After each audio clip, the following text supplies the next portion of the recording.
What if I told you the loudest critics of the league's most electric quarterback don't even exist in the locker room? They live in your timeline? Thanksgiving football, a rivalry clash, a primetime stage. The scoreboard reads 32-14. But the headlines? They read overrated, washed, overrated fraud. And then something unexpected happened. The quarterback himself fired back. NOPR. No filter. Just unapologetic truth.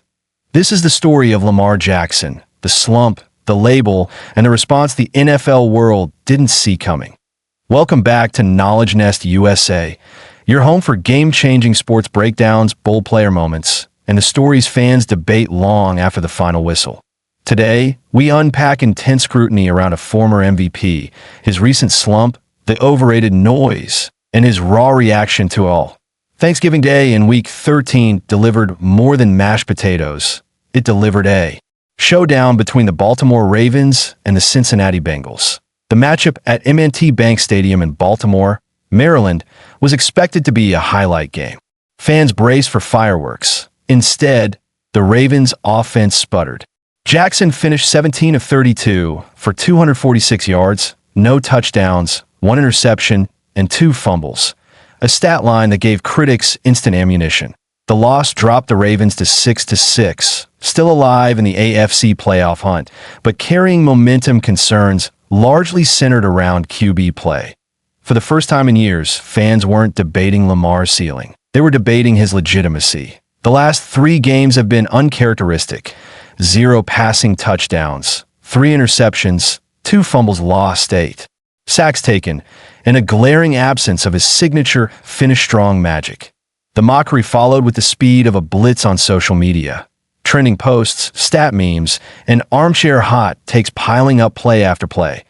But Lamar Jackson isn't new to doubt, the 2-time winner of the AP NFL MVP award for time Pro Bowl selection, and one of the most dynamic dual-threat talents the league has built its highlight reels around.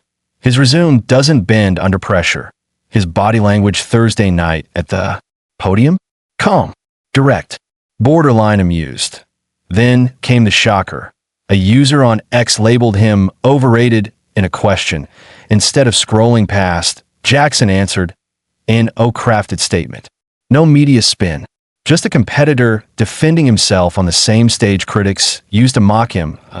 He also responded to a fan who reposted Lamar's early season stats screenshot from his first 4 weeks, before a hamstring injury disruption dulled his rhythm. The message was clear: don't confuse a slump with decline. Don't confuse concern with verdict. Lamar didn't claim perfection.